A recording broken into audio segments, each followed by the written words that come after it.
question out.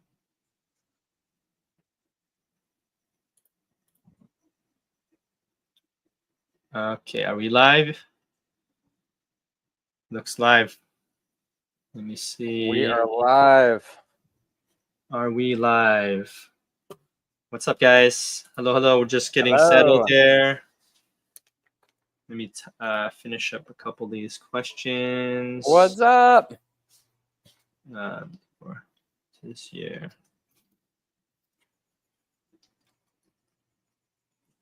What's up, guys? Welcome, welcome. Welcome.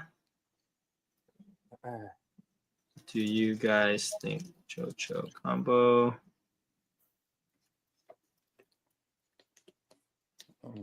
You see the chats, AJ? Mm-hmm. Okay, cool. See the chats. They're starting to roll in. I love it. It's starting to roll. All right, cool. I think I got out the questions that we got from IG. Okay, let me see. What comments do we got here? Amy. Oh, Amy's in. What's up, Amy? Amy. Hello. Alan, installer Steph Buck. What's up? Ooh, Steph, how was Atlanta? I didn't get to go, so didn't get to see you there. Rans, what's up?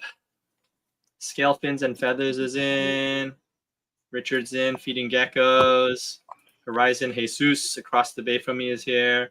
Yeah. William Gothard. Gothard? Gothard.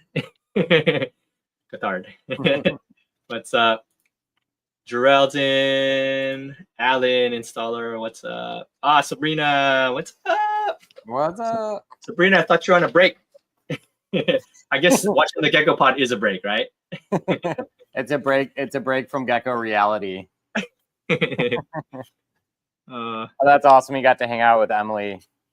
That's cool. Steph. That's awesome. Oh, nice. Cool. What's up? Oh, David's in. Happy Wednesday, everyone. Rude River. I got your question. We'll definitely pull that question up. We're at 20 people, right? I know we have a bunch of like long shooters. Hey, Drew. How's it going, Drewby? My mom and dad are like, "Oh, you're live again tonight?" I'm like, "Yeah, knocking it out. Let's do it." They just grinding, Trying, yeah. Burning the midnight oil for a long season of ramping up. We're just starting. It's just starting. I only have to do this for another 11 months. Don't worry. Then you can take a break for Christmas next year. Yeah, before I take my Christmas break. Sabrina's just taking a break from socials. Cool. So thanks for hanging out with us, Sabrina. Kathy, what's up? What's up? Curtains, Kathy. Jen Brand's in. You need something to listen to in the background during feeding. Yeah. That's cool. Awesome. 25 people. Let me check Palm real quick. I'll show you guys who's on Palm. Whose show is going on right now? We have Pangea. Oh, just Pangea. That's not bad. Pangea has 160 people in. And they're giving away what, rubber ducks or something? I shouldn't have pulled this up. Now you guys are gonna go to Pangea. Nah, no worries. Yeah, good to see you guys, whoever's in here. Nick, what's up, Nick? Lateral. Oh, Alex is here too. What's up, guys? Ooh. You guys. Yeah, AJ and I were like, we're gonna do it on Thursday, tomorrow, so it give us a little more time. But we're like, we'll just kind of knock this one out tonight, and might have. We both had family stuff going on tomorrow night, so. Yeah, so we're like, we'll just knock it out. If it's a low attendance, it's okay. It's recorded and people can rewatch and whatnot, so it's not going to change the fact that we're going to talk to each other. Like whether there's 50 people, 20 people, 100 people, we're still going to have fun. So it's going to be great. Still chill. We'll still chill. And G is playing some duck game. Selling them for a raffle, and it's a cluster. Sounds painful. What's up, Zach? Zach's here. Bought a Pangea mystery, but they were late to my choices, and I pulled my literal unlucky number.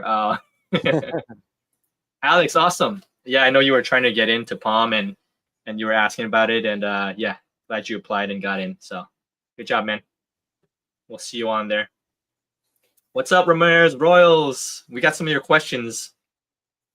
We were just you guys submitted some good questions. There was a bunch in there, so yeah, it'll be good. Yeah.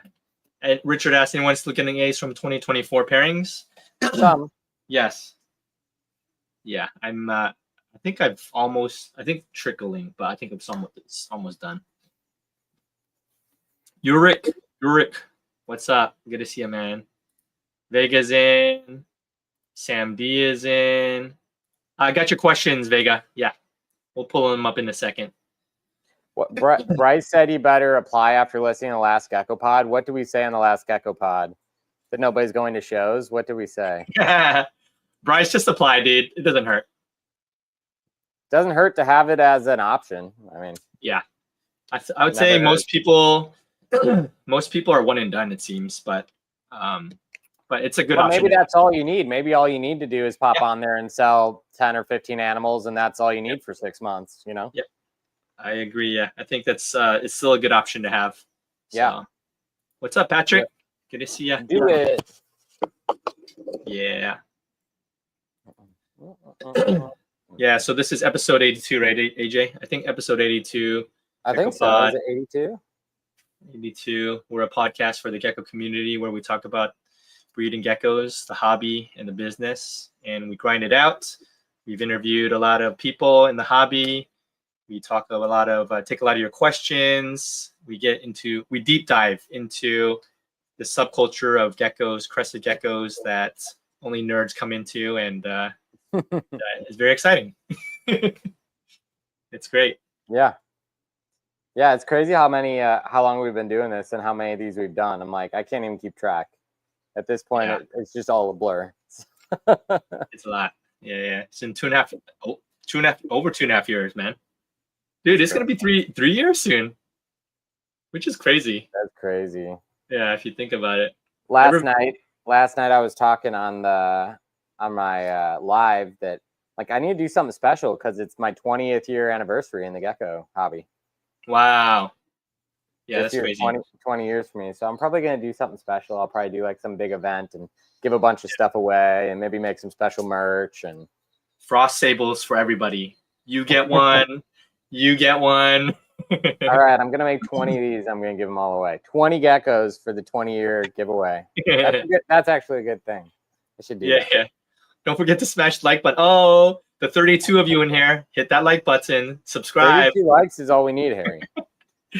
Hit that like button, everybody. Oh, that's awesome. Thank you. Awesome. Yeah. 20 years is a lot, man. Like 20 years. What, you were 10 years old?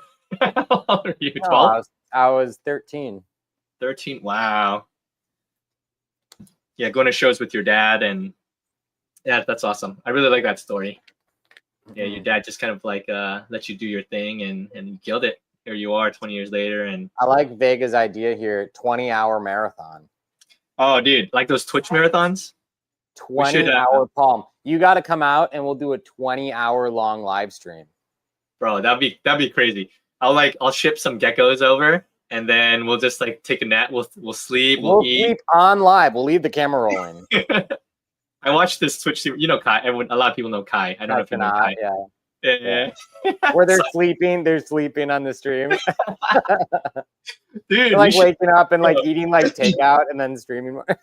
bro, it would be so cool if we did that, and then we had like we do like giveaways, and then we do like some charity event where like you give to some charity or something, you know? That'd be awesome. The charity can be the AJD 20-year foundation.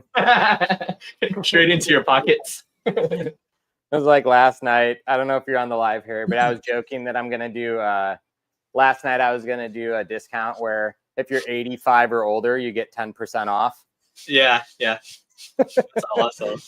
That's so awesome. Just a discount that nobody applies for. If you're under 15, half off. But you need to be 18 to buy. Yeah, minimum you have to be 18 to buy geckos. If you're under 15, half off. Oh wait, you don't apply. Oh, you don't qualify? Sorry.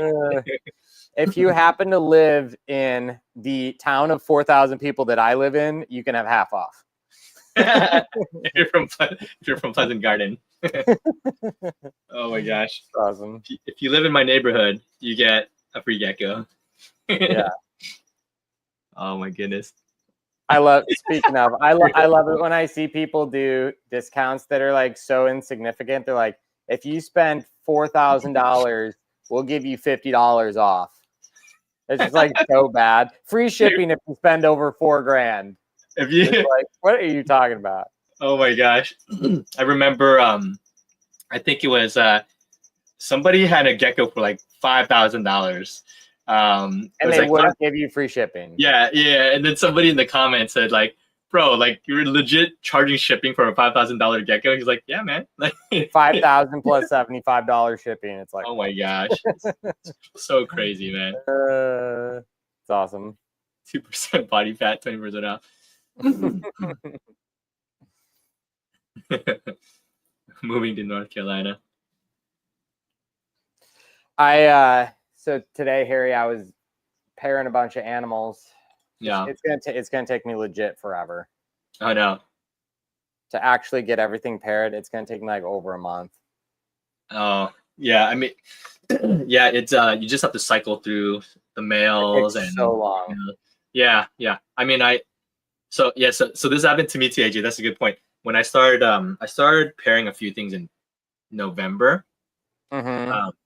Some fresh stuff, and then I was like, okay, I could probably knock out a ton of stuff in December, but then like here we are in January, and I still have so many to do. It's because you just have to cycle them. It takes them a while. Sometimes I'll put them in for a half week, sometimes longer, and it just takes so long. So I've been trying. I think it's gonna take me like 2 months. I've been trying to do like 3 days, 3 to 4 days max. Yeah.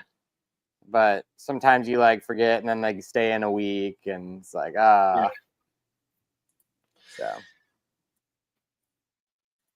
something we were talking about earlier, which I'm passionate about, is not pairing your geckos in a separate bin. I know that's like a thing. I don't know where that became a thing. Yeah. I want it to stop. But just I don't know. This week alone, I've had like 10 people message me about prolapses. Oh my gosh. Prolapse hemipenes, and I at this point I'm not hard on people about it, but I'm always like, my first question is always, did you put them in a separate bin to breed? And they're like, yes. I feel like 75% of the time that's the reason. Yeah. Why is that? Why do you think that is? I think what it is like if you just put them in the cage, say for example, if you just put the male in the cage, say at 9 o'clock at night, you turn the lights off, you walk away. Yeah. They're gonna breed. You don't know like what they might breed, and then like their hemipenes are out, and they might like trot around the cage for 15, 20 minutes, a half an hour, and not pull them back in, or there might be like a delay in that, but you're not there to see it, so you don't worry about it. Yeah. Like I just think that when they're in a shoebox and then they do that, people are like, oh my gosh. And then they like pull out the honey, or they're trying to put them back in themselves manually. And then your intervention actually causes inflammation. So like you might like scratch them, and then it swells, and then they can't get them back in. I think it's human intervention that's the issue. So just also when a gecko is breeding in a clear bin that's this big. Am I frozen? I think you're frozen. You're just your camera. Good. Yeah. So you think it's the human meddling, even though naturally they'll pull it in if they're kind of in their own habitat. But because we put them in a bin, because we're always like poking and prodding, then it just kind of freaks them out. Yeah, I'm trying to fix my camera. Give me a second. Okay, I'll give you a second. Yeah, that's true, Alex. I feel like people jump to calling it a prolapse too soon. Yeah, like sometimes they'll just be out for like half a day. I've had some stay out. Luckily, this season I haven't had any prolapse so far, and Sometimes when I've had it in the past, then within 24 hours, it kind of retracted. So yeah, your camera's good now, AJ. Yeah, I know. Yeah. Yeah, I just think it's like human interaction or human intervention in it. It's just, what's up, Vincent? I'm pairing a lot of animals here last year. Like I think in 20 years, I've had like 3 prolapses out of literally 1,000 plus pairings. Yeah. 2 or 3 out of 1,000. Like, I don't know. And I've just always kind of been of the mentality of kind of like, don't mess with them. Just leave them alone. Yeah. Yeah. So I do understand that putting them in a separate bin and you're able to sometimes visually see them lock quicker. I think that's, sometimes what people want to see, but in general, that kind of messes kind of the natural environment, right? Yeah. I don't mess with them while paired up. I'll check on them, but messing with them can cause problems. Yeah. Oh, what's up, Crystal? Good to see you on here. What up? Hello. We're just talking about prolapse. Prolapse geckos. That wasn't a question, but I did get like 3 people messaging me today about prolapses. So I think it's probably a relevant topic right now. I will keep preaching the word of don't mess with your geckos while you're pairing them. Just leave them alone. You'd be like, I'll charge you $10 for this information. People will stop asking you. Oh my goodness. That would be great. Somebody's like, how can you prevent prolapses? And be like, all right, I've got this ebook and I charge $25 for it. And then when I send it to them, it just says, quit messing with them. That's all it says. Yeah. I paid $25. It's got a video attached to the ebook, and it's just put the male in the cage, close the door, and walk away. Yeah. Ramirez, the carrots and the baby oil, coconut oil. Oh gosh. They're never gonna live that down. The lube story. Lexi. Oh my gosh. Yeah.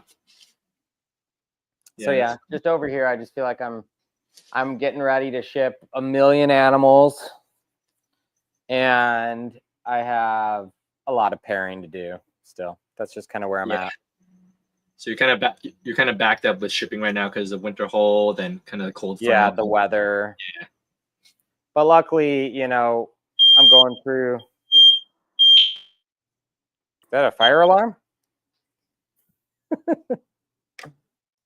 Who's got the fire alarm going off? That's not good.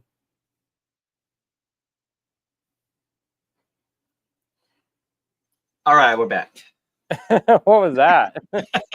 Every time Lauren cooks steak, then it's like in the house is like firing up and stuff, and the alarm always goes off because I guess our hood vent isn't powerful enough. So. Oh my gosh, what was happening? Alarm is over, guys. We're good. Yeah. Yeah, I mean it's good timing too, just with all the shipping stuff, and I know, we both kind of moved around what we're doing for shipping or working on that still, and so it's a good time to be holding animals because it's letting us kind of get that all worked out. So yeah, that's good. Kind of a good little break, but once your shipping opens again, then it's gonna be insane. So yeah, you're gonna have to give me a therapy session after I ship all these. I'm gonna feel like I'm gonna run out of geckos. I got you, man. I'll show you a picture of my room, empty as hell. Nah, yeah, you'll be good. You'll be good. It'll be all right. Yeah, stuff will start. You're still are eggs still coming in for you? I know they asked.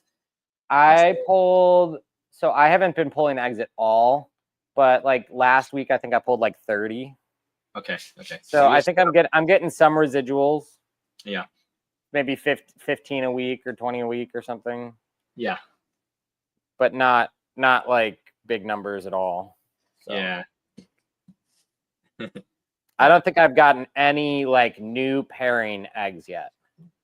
Okay. Yeah, I got maybe a handful, maybe like a dozen or so. Yeah. Yeah. You started earlier than I did, though. I did, but and then I have a lot of virgin females, and so a good amount of them didn't take. So they started cycling, but they don't have fertiles yet. So it's kind of in that process. Hold on, give me a second here. Amy, yeah, those are from last season. Okay, sorry. I just smell smoke. Steak smoke. Smelling steak. So yeah, I smell a huge thing of steak. Open the windows downstairs. Yeah, Bryce. Yeah, I saw some video of people flying into LA, and then the hills, parts of the hills in certain areas are like on fire and stuff. So pretty crazy to see. So, yeah, I was talking to Anthony today, Little Monsters, and like a big chunk of their shingles blew off the roof with the wind. Yeah. But it seems like other than that, they're doing all right. Yeah. Yeah, it's a pretty tame fire. I mean, given, relative to other stuff that we've seen out in California. So hopefully it doesn't keep spreading. Yeah. When that happens, do they scoop like fresh water out of a lake and just dump it on it, or what do they do? I don't know. Most of the time you can't see them. Where kind of I've seen more than one time, like driving down Highway 5. Highway 5 is kind of like the straight shot down from California down to SoCal. Yeah, I've seen driving down. I've seen like hills on fire before. But I don't know. Like usually it's like hidden and further inwards towards the mountains. So I don't know if they grab fresh mountain water or something, or they douse it with like sawdust. I really don't know. Yeah, I'm not sure. Yeah. Hopefully they don't put sawdust on the fire. No, not sawdust. Sorry. Like things, chemicals that like put the fire out. Sawdust. Let's pour some gasoline. They're gonna throw a bunch of newspaper on it. Let's put some really dry wood on it. Oh, scales is down. 1,000 homes burned, 0 containment. Yeah, you probably know better. I don't know. I have to look it up. Harry's in NorCal. He's completely I'm unaware. Yeah, the fires up here get pretty bad, but SoCal, yeah, I'm not aware. So yeah, that sucks if it's 1,000 homes burned. That's terrible. Yeah. Terrible. Maybe it's because it hasn't been on the news as much as some other fires. So maybe relatively it's not as bad. I don't know. I could be wrong on that. Or they're just not talking about it. Yeah. Oh, we got 42 people in. Woo. Cool. You want to start rolling on some questions? And then also, guys, if you're in the chat here, feel free to throw any questions in the chat too, and then we can address those. So we've got some that are already preloaded that we'll talk through. But if you think of anything that you want to talk about, feel free to ask in the comments here, and then we'll get those loaded up and chat about those too. So we'll get rolling. Ask in the chats. Okay. Let me go through some stuff here. The clock is ticking. Harry's got to get down and eat steak soon. Before all the kids eat it. Steak and rice today. It was Taco Tuesday yesterday, so I made tacos. Is it just steak and rice, or is there any sides other than rice? Sometimes she'll make like some potatoes and stuff, but double carbs, carbo load. But usually steak and rice is really simple. The kids, it's an easy one for the kids. They can have leftovers for school tomorrow. So nice. Can you guys touch on Tangerine? Has been a hot topic in the community lately. Thanks. Tangerine. Can you David, you're in the chat, right? Yeah, David, can you elaborate on what the hot topic about Tangerine is, just so I have context? While he does that, we had tacos today. Taco Wednesdays doesn't work. Sorry. Does not count. I actually ate tacos today too. Oh, oh no. Fajitas tonight.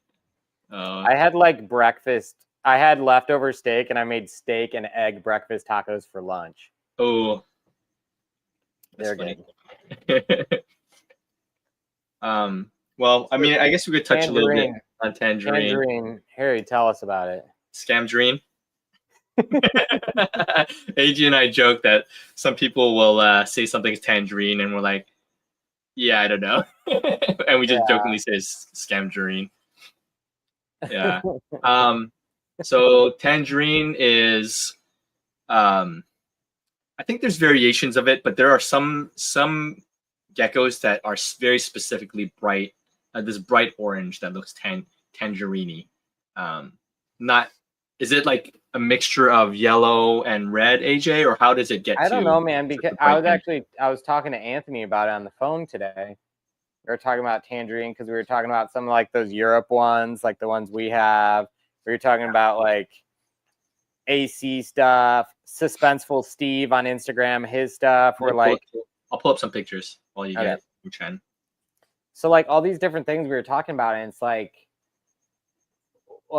what is the definition of, because we're just talking about how probably a lot of those things are not the same gene, or is not the same, or like kingpin or any of that stuff. It's like, what do we actually, I don't think that it's defined where you can say this is a tangerine and this is not, because you have 5 different people calling things tangerine that look nothing alike. Yeah. So that's the hard part. I think right now that's the hard part, David, is just what are we talking about? What example are we talking about before we can even discuss like inheritance or impact on the visual of the animal, stuff like that. Like I just think that it's one of those things where it's so nuanced right now. There's not like this is a tangerine, this is not. Right. So because everybody is calling things tangerine and a bunch of them don't look anything alike. So yeah. Let me see. Okay, can I share this screen or not? I believe in you. Share. Okay, here it goes. Do we see it? Yes. Okay. So like some people would say like this stuff is Tangerine, Suspenseful Steve stuff. Like here, get man, so many Stark frogs. Like those, like that. Like some people would say that, and then some people would say like the AC stuff. Oops. Yeah, it's all over the place. So 2 different lily whites. One is tangerine lily. Yeah. What do we know what made it, or is this a completely separate thing? I don't know. I mean, I just think that there's multiple genes being labeled as the same thing that are not the same thing. So. I mean, like this, I would consider this like a yellow, like, but it's you know. Yeah. And this one's a brighter orange, which is so is it just like a trait that's stacked, that's just really stacked on itself? I feel like everything that I thought I knew about them, now I don't know. So I think after this year, I think I'll have a better opinion of them. Okay. Because I have a couple different like lines that I'm gonna breed and try to understand them. So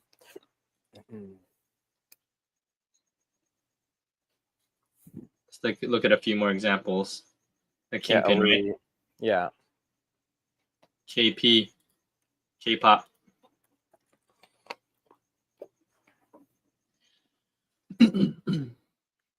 Yeah.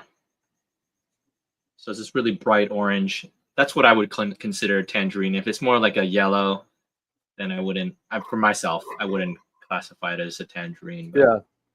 I will tell people, if you're newer to breeding lily whites too, don't be fooled by a lot of lily whites hatch orange and then they don't stay orange.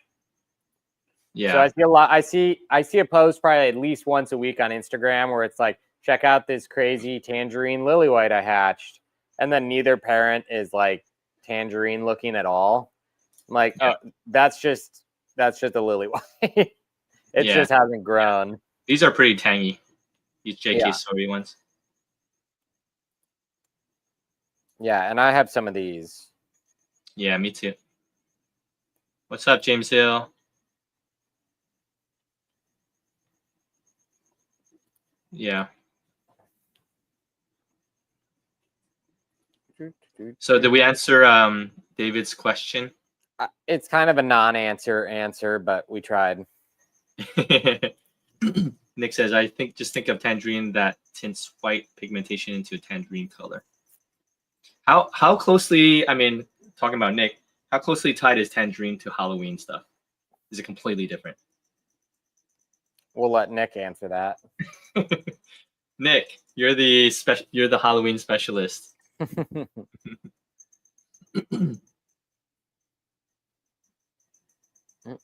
Thoughts on the Kingpin Gene? Yeah. TBD. Alex, what's up, Alex? What's up? What's up? AC Tangs. Yeah, AC has some tangy stuff. AC's tangy stuff doesn't look nearly as tangy as those two examples we looked at, though. Yes, correct. Yeah, let me see. Like his stuff is like Tangerine light. Let me see. I don't know if he has that example. He says, oh, here's his pink project. Oh, let me present it. Where'd it go?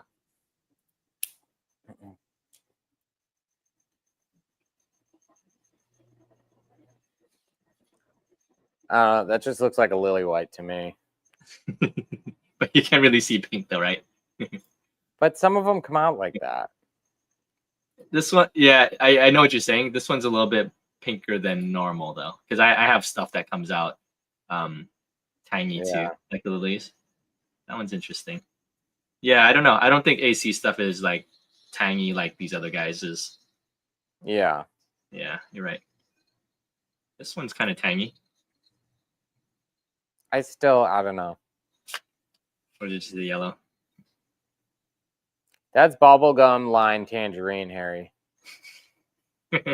And soft scale. Yeah, super soft. Vincent's asking us how to tame a crazy gecko. Vincent, I normally just sell those and don't keep them. I don't want crazy geckos in my house. What you do is take it and you spike it on the ground. No, Harry, that's so mean. Yeah, totally kidding, by the way. Totally kidding. Yeah. Just in case people think I'm real. Harry's getting canceled for that one. No, I don't know, Vincent. I normally, if something has like a really crazy personality, I don't want to breed it because I don't want to pass that on. I almost kind of treat it as like a negative trait and pet only it, or move it along to somebody else. So. Yeah, but yeah, I've had. You could hold it every day. I don't know if it'll make a difference. All right, it's unfollowed. See ya. See you later. Yeah, that's funny. I've had crazy geckos too, and yeah, I mean, if I sell it, then I'll tell the person it's kind of crazy, so they know what to expect. I'm not like surprising them with a crazy gecko. So yeah, for sure. Yeah. Richard asked, what are your thoughts on pixels? Do you see it being worth getting into? It's worth getting into if it's at a lower I wouldn't pay like crazy pricing for it, but yeah, don't do it. It's like anything. Like if I think every gene is worth doing right now if it is at a price point that you can swallow. And right. So yeah, so I do think that there's promise with the pixel gene, and like we have some pixels. We're not going to give up on it. But I think you just have to see it as you have to be patient with the project. I think we're still trying to figure out what it is, if there are different variants, if they're completely different things, whether it's AC stuff versus Pangea stuff versus Cresty work stuff. Yeah, so everything is still kind of up in the air, TBD. But there are still some really nice animals. I mean, even if it weren't a pixel or doesn't have the pixel gene, like it's a pet pixel and it's a good animal, then maybe it's worth getting into. I wouldn't buy like head pixels that are like low quality unless you just want to play around with the gene. So I think there's a lot of cooler stuff you could do than pixel. If you have everything else and then want to get pixel, sure.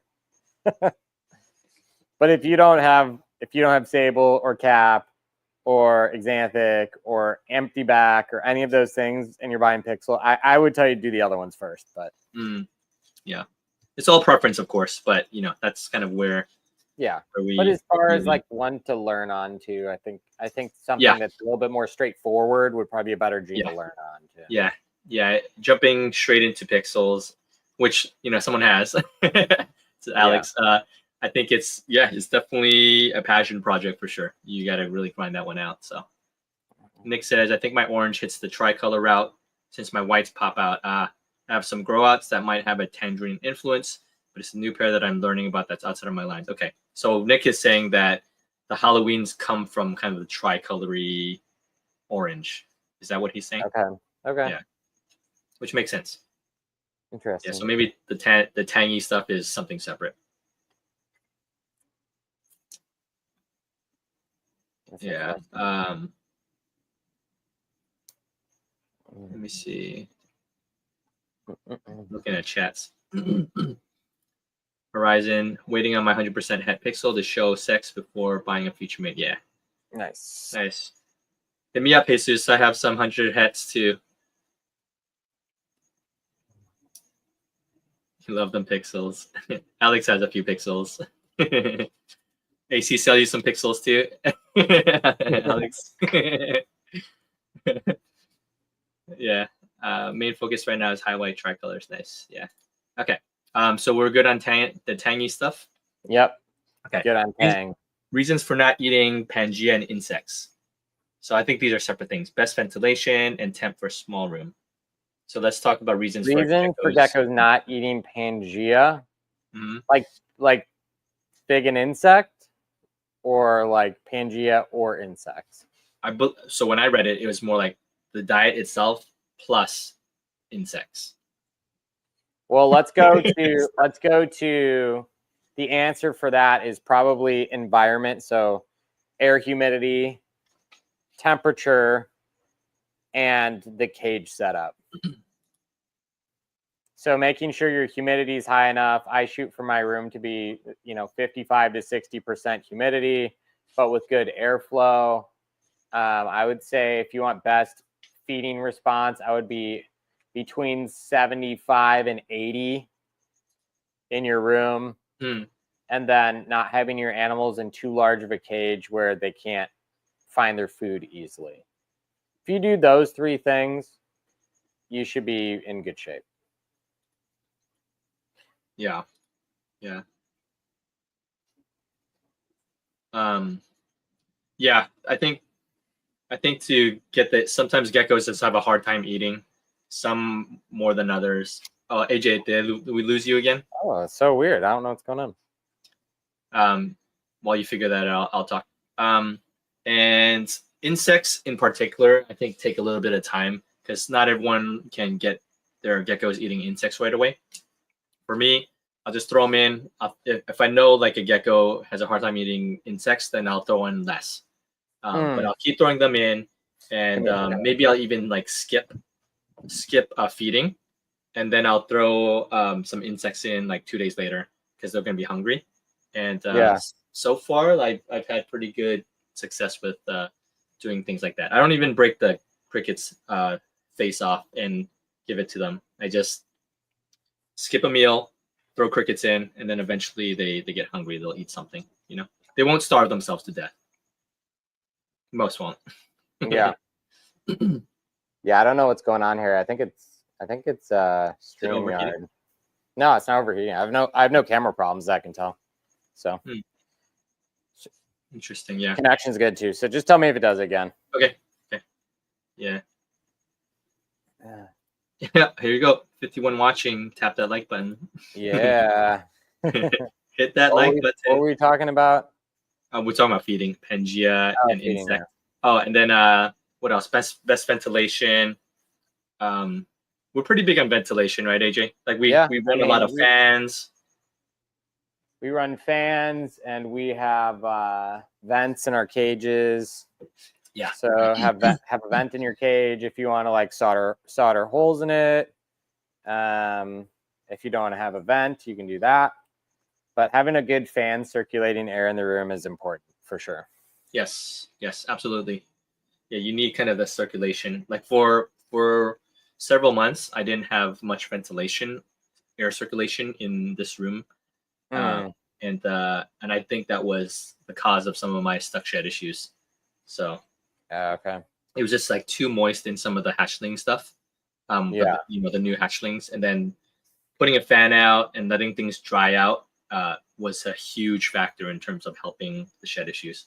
So yeah, ventilation is very important. Temp for a small room.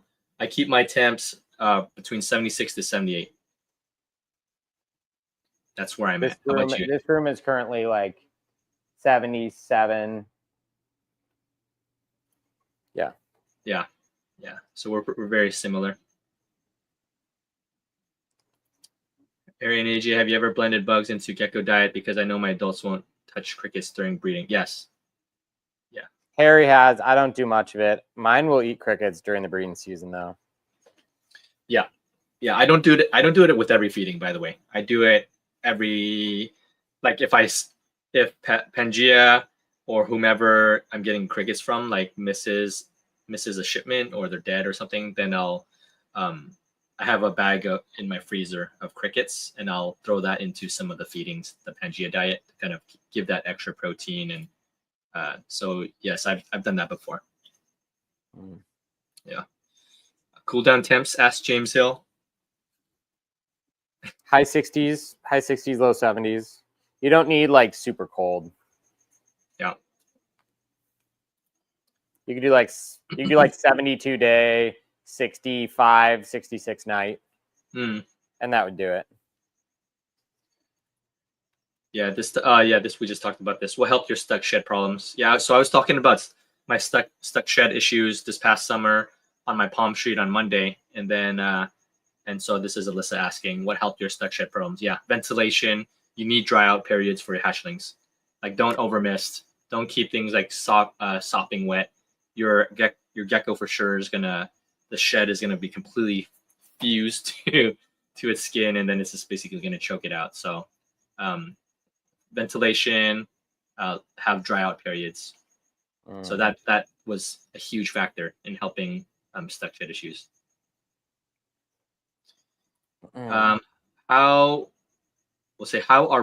What results have you had from from pairing cream and white? Sorry, part of this is probably me misspelling, but how are the results? What kind of results have you had from pairing cream and white on tri/high whites? Let me try to edit that. Let me answer this question that I saw Vincent ask about geckos with bulging eyes. Its eyes bulge out sometimes. I would have to see a picture. Spectacle eye? I mean, in that scenario, you can go and like the vet can drain it because it's basically like the tear duct of the eye isn't connecting to the place within their head where it can drain. Like the tear, or like not the tear duct, but maybe it is the tear duct. Basically like what gives the eye moisture, it can't drain. So they can drain it if it gets like really big. They basically like cut the eye and drain it out at the vet. So if it's like a chronic problem, or if it's a one-time thing, you can kind of do that. If it's really badly affecting the animal's quality of life badly, I mean, sometimes you have to euthanize animals if it's bad enough. So just depends on the scenario.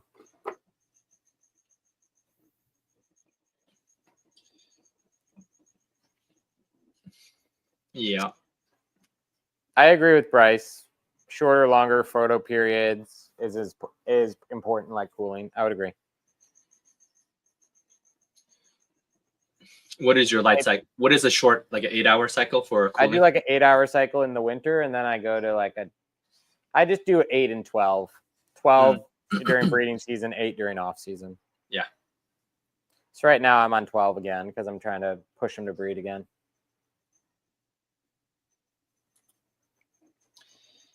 Where were we at? How have your results been? How have you had from results have you had from cream and white on try / high whites? Cream and white.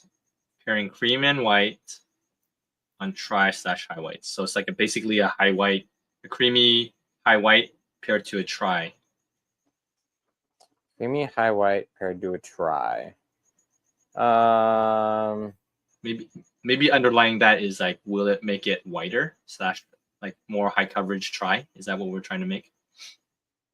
Yeah, I don't know what the goal is there. Preston, what's up? Ooh, Super Yamori's here. Yep. Hey, Preston. What's a good price for Axanthic? I like to get a pair of visuals, depending on what size, James. So I'd probably say right now, like if you want to get like a cheap pair of visuals that's really small, you can maybe pay like $1,500 to $1,800 for like just barely sexable. Yeah. For like basic ones, and then up from there. $3,000 for like a decent young pair.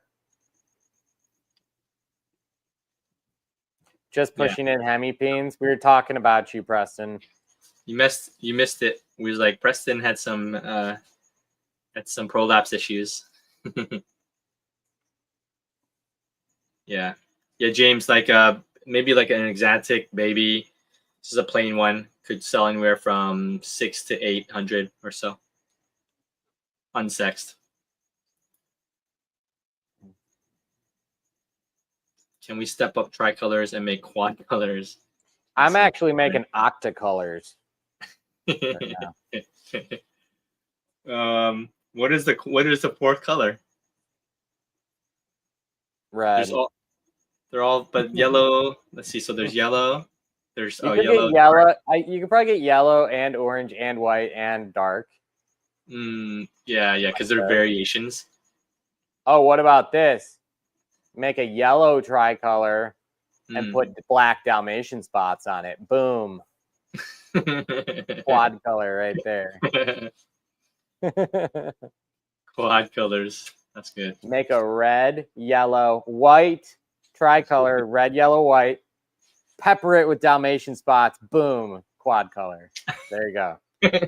Fourth color, Scamgerine. Tangerine, fourth color. Yeah, I wonder if another crazy color will one day pop up.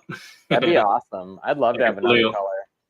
Like that fake blue gecko. Blue would break everybody's brains. Yeah, that would be so awesome. Yeah, that'd be crazy. Like a neon dart frog blue color. Yeah, or a purple. That'd be amazing. Well, I mean, if we ever get albino, I mean that'll unlock some really cool, colorations, colors for sure. Yeah. So. Albino would change the game for Cresteds for sure. Albinism. Most of us are on winter holds. Can you refresh us on shipping temps? When to use a heat pack from Caffeinated Cresteds? Yeah, you want to talk about your practice first, Harry? Yeah, so shipping temps, I won't ship below 35 or so. I think a little under 40 is okay. Hopefully no one cancels me for that, but around 35, I'm okay with that. And then I'll use a heat pack. I'll use the heat pack in the 40s, like under 50. If it's close to, maybe if it's like mid 40 to 35 to 45, I'll use a heat pack. Even if it's 50, I'm okay with using a heat pack. And this is what I learned from you, AJ, is using the heat pack, putting it not on the inside of the insulation foam, but on the outside between the foam and the cardboard, right? Yeah. So that way it just heats up the panel itself and warms the box, but it doesn't like freaking like melt your gecko because the heat pack's not right next to your gecko. Yeah, that's kind of my trick for the shoulder temps. Yeah. Yeah, but even from 50 and up, like I feel pretty comfortable with the cryo pack. Yeah. So how about you? I don't know. Maybe I need to fix those. No, I temps. mean, I'll go down a little lower. Like, especially hub to hub, I would do like if the connecting hubs aren't cold, like if Memphis isn't cold, but say like Bryce was like, hey, can you ship my animals? My lows today are 25 in Utah, but Memphis is like in the 40s. Yeah. I would ship to him if he was going to a hub. Yeah, that makes sense. Because basically your package will never, it's not going to be left out in the cold. They don't get delayed so once they've made it past the sort facility like Memphis or Indy, the odds of them being delayed is like almost zero. Yeah. Like never does your box make it into your home area and then get delayed for 24 hours. That like never happens. So no. If the box is packed appropriately, where you run into issues, say if you pack a box with a 40-hour heat pack, a cryo pack, and then you ship it and it gets, so like say right now, this week you shipped, it's 20 degrees in Memphis or it's 18 degrees in Memphis. You shipped with a 40-hour heat pack, a cryo pack. It gets stuck in Memphis for 3 days. Yeah, the thing is going to be frozen. That thing's toast. It's a popsicle. Yeah. So, but say like it's 40 in Memphis, it gets stuck for a day, and then it still shows up to its, which is, I'd say, you know, I'll give you my breakdown on all the packages I've shipped. This is kind of the average. Say you ship 10 packages. You probably have one of those 10 are going to get stuck at the sort hub. Yeah, Memphis. So say I ship 10 packages and they all go through Memphis. One of those 10 is going to get stuck. And 95% of the time, it's going to get stuck for it's basically 12 hours. It'll get stuck for 12 hours. So like one out of those 10 will get stuck for 12 hours, and then it'll arrive the next morning at the time it should get there just one day later, essentially. So the odds, like I can't tell you the last time I've had a box that's delayed more than one business day. Like pretty much never. Yep. So if you plan for that, like I'm always planning for that one day thing to go wrong. I'm always planning for that.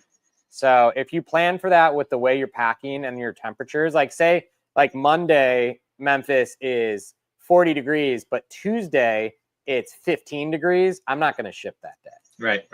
Yeah. Because I know 1 in 10 of my packages, say I ship 30 packages out, I'm going to get 3 stuck in Memphis, and the next day is 15 degrees. Yeah.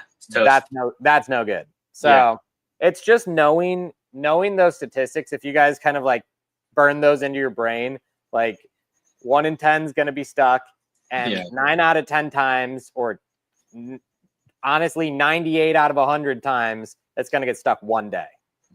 So just look at the weather and plan for that.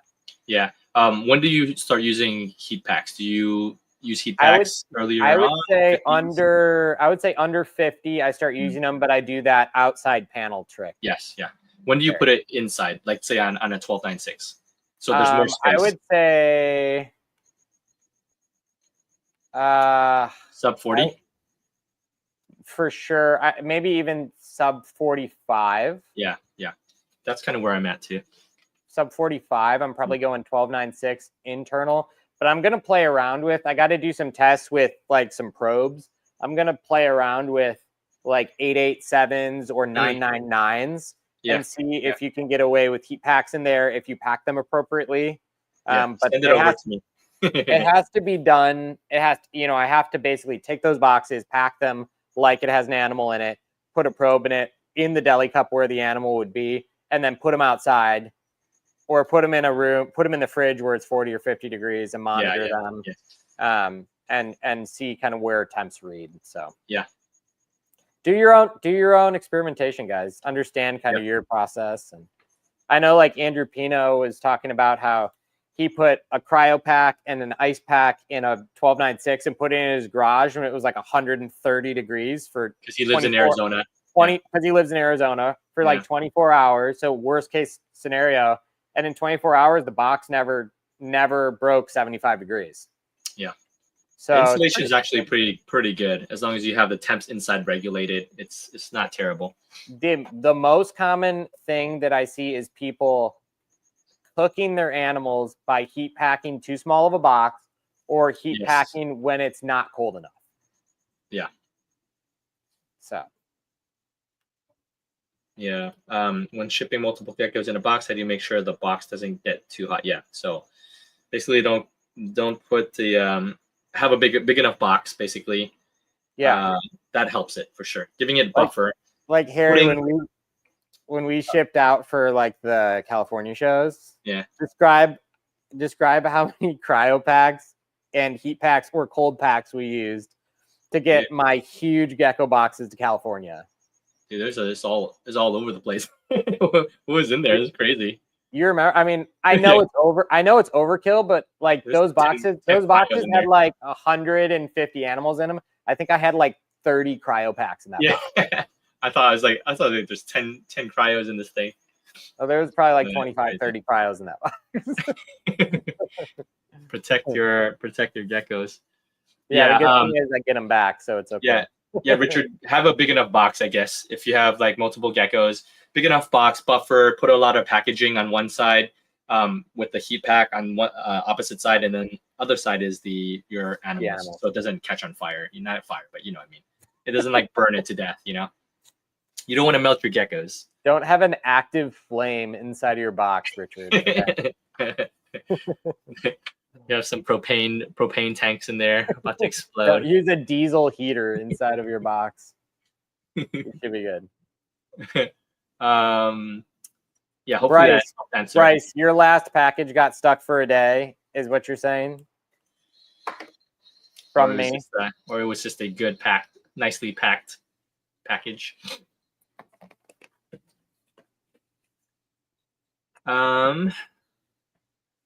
What's up, AJ?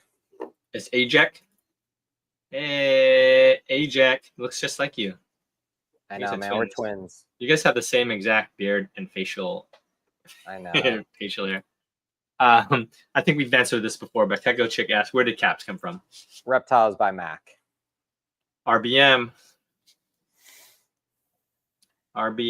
They found, even before they knew they were caps, they had caps, and then they were making supers, and they didn't know what to do with them, right?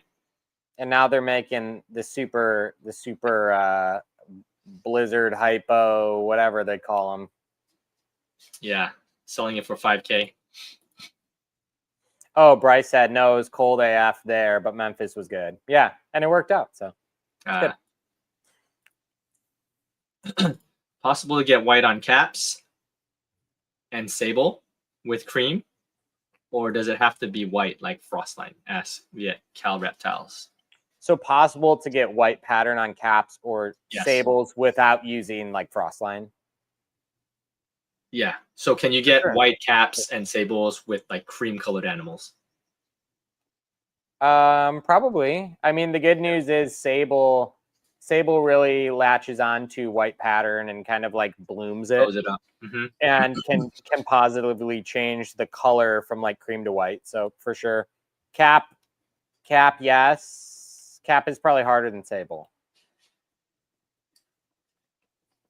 Yeah. So the answer is it's possible, yes. Yes, for sure. Yeah. The stuff like Frostline does help whites on caps and sables though. Like high white. Yeah. Just because the trait is either stacked or it's possibly something different that just kind of makes the white whiter. So yeah, it's pretty unique. Austin, what's up? Austin's in. How do you breed out? Oh, hey, let's say hi to Austin. Austin, late to bar. You're good, Austin. Just chilling. Talking about hemipenes and boxes exploding into flames while you're shipping. Oh, my lights are about to turn off. Give me a second. I know, okay. How do you breed out spots? Ready? Oh, yeah? At 6 o'clock? It's 9 o'clock, so my light's going to turn off any second. We're waiting. Use whiteout for spots. Oh, RTS. What's up? What's up? How's it going? Ricky. Ricky. Tricky Ricky. How do you breed out spots? Take your animal. Say if you have an animal that has like one spot, for example, breed it to an animal that has no spots, and then keep the whatever the target kind of phenotype that. Oh, there's my lights. Oh, look, geckos after dark. Now it looks like you're a prisoner of Azkaban. You're in like some like cell. Should I leave it off here or should I turn it back on? It looks good to me. It's up to you. All right, let's do geckos at night. We'll leave it. Yeah. What was I saying? Oh, so basically, like, imagine you're doing like tricolors, and one of your tricolors has one spot. Breed them together, and then keep the nicest tricolor you produce that has no spots, and then breed that to an animal that has no spots. And then if those don't have any spots, then you should be good. So just kind of down the line, you kind of keep having to do that. Selectively keep the nicest animal from that pairing that has the look you want that doesn't have spots. And then, or has less spots than the last one. I would always prioritize no spots over, you know, like, oh, this one has 3 instead of 5. It still has the gene. So it's not like it has less of the gene because it has 3 spots instead of 5. Yeah. Yeah. Oh, and by the way, James, I got your message DM. We were talking about tangy stuff, right? So I think this is an example of like a baby lily white that has that tanginess that eventually will fade out. What do you think, AJ? Yeah. Yeah. I have plenty of these too that it looks tangy and eventually it's going to fade out. So yeah, they'll fade out, turn white.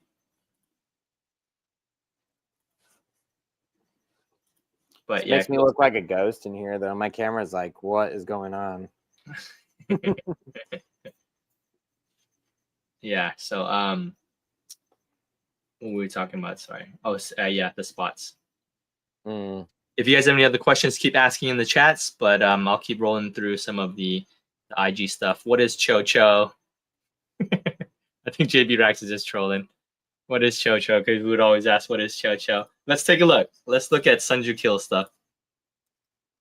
Instead of just joking, we can go look at it. We'll take a look. Here we go. Oh, Lily White Cho. There it is. Cho is this like red gene that makes things kind of like this red hue. Maroon kind of. I would say it's almost like if it has kind of like tangerine vibes, but red. It looks kind of sable-y too. In like the way it like affects pattern and color a little bit, like white pattern and stuff. Yeah, it's kind of cool. I want to see a non-lily though. Where is it at? Like that. Like there's 3 right there. No, right there. Yeah. They're cool for sure. The checkered pattern is pretty common, maybe. Yeah, that's why I'm saying that kind of looks like sables. Axanthics have this like checkered pattern too sometimes, like for some of the visuals. Yeah, kind of cool. Yeah, red sable vibe. Yeah. Cho is red hued animals that look kind of this muted brick. Kind of look like red sables. Yeah. What I imagine a red sable looks like. Oh, dude, this thing is insane, man. That's how my lily whites hatch out, and I say they look like tangerines. No. Sunju Kill says not a fake up here. Probably because people were saying that his photo is fake, and so he posted a video of it. Yeah, you know what he needs to do? He needs to rinse it off and like scrub it with a towel to make sure. Oh gosh, I forgot about that. Ricky, I have no idea if they brown out. Have we seen adult chochos? I mean, they're I've seen some, yeah. Okay. Do they don't brown out? They still remain. I haven't seen them brown out, but this thing's freaking crazy though. That's cool looking. Yeah. Tangerine / chocho right here. You can probably find a picture of an adult chocho somewhere. Earlier on, they posted pictures of the adults. Let's see here. They're caps. Those are sub-adults, I think.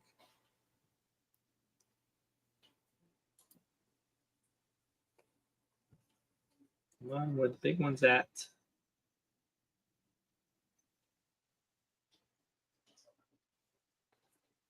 Just made a lot of babies. Cho factory over there. This Willy guy Wonka land. is churning it out. Oh, this is cool. I think that's that same one. Okay. It Not a looks crazy. fake. Not a fake, guys. Oh. That thing is not I like that caption. Hi. Hi, I'm dead. I'll try to find one eventually. Who else makes chochos? Ruby. Ruby has some. Hasn't made any yet. He has eggs. I don't think he's hatched any yet. Let's see if he has his adult breeder up. I think he just got hets. Does he Oh, have did he? No, he maybe has one. I think he has one visual. Oh, up. Is this a chocho? Nah, go up a little bit, Harry. I saw it. Up again. That one right there. I think it's that one. Right. I can't. Yeah, that. I think that's a chocho. Yeah. Oh. There's a hat. He named it Bloodbath. Oh, he took your name. I got a Bloodbath kid. Oh, you mean from AJ? Oh no, from Ruby. I don't own a trademark on the name. You mean you're not? You mean anyone can use your Frostline, AJ? Yeah, people. There's been a few people doing that. I also don't own the trademark on Frost, but it's a little weird decision, to make. But here's a Bloodbath. Oh, okay. This is when it's little, and then so it looks like it was more red hued as a baby, and then when you scroll up, it looks more like a cap, like in that last photo. Yeah, huh? That's interesting. I think it has cap influence. I mean, definitely has a unique red hue. Here's and it's growing. Yeah, it kind of loses its color. At least this one did. Sorry, I'm missing all the comments. What are we talking about? Do all the adults brown out? We just talked about that. Advice for buying from the Korean breeders. You can talk to LM Reptiles. Ask them all about it. Yeah, they probably have some good recommendations on people they see healthy animals come from. Yeah, because LM is the importer for a lot of the Korean stuff that comes through. So you can always talk to them and bother them and ask them their kind of suggestions and tips about Korean stuff. They'll probably just be like, "Oh, fetal, right?" That name kills me being Hispanic. Chocho. Chocho. What does that mean? We gotta Google it. Marbling. What's your take on it? I know Anthony is working on an article. Oh, from that, yeah, the Korean breeder had that marble stuff. Chocho is like an edible gourd. Oh. That's funny. That's not red at all. That's funny. Did the Koreans name it Chocho? Yeah. Oh, why would they? Is it in line with? I know they had the theme of like caffeine related items, with some of their things, but I wonder what it means over there. Yeah, I don't know either. Oh, Ruby has one visual and a good amount of hits. Okay. Marvin, are you familiar with that, AJ? I think we saw it, right? Let me take a look. Hold on. Yeah, what's their name? Well, LM has. I think he has a picture of it. Right here. But what was the name of the breed? Yeah, it'll tell us. It's like WG marbling, right? Yeah. WG. It looks like steak or like slices of beef. Wagyu beef. Wagyu. Is that what it stands for? WG marbling. Let's see here. It's almost pixely, at least when it's little like this. I mean, it's cool looking, I guess. Oh my gosh. It still kind of looks like Pixel, and Pixel's not my favorite thing. Yeah, it looks pixel related. Looks a little bit gross. It's like you just wanna put it on the grill. Yeah, yeah. We're still learning about it. Not Early infancy stages. Yeah. Don't spend thousands of dollars to get one. We'll just say that. Not yet. Not yet. Yeah. Let it gain some traction. Wagyu beef. The Wagyu beef. Okay. Let me see. How are we doing on time? We're an hour and 10 in. Yeah. Feeling all right, AJ? Yeah, I'm good. I'm chilling, Okay. yeah. We could probably get through all these I'm questions. gonna turn the light on. I feel like a ghost over here. Okay.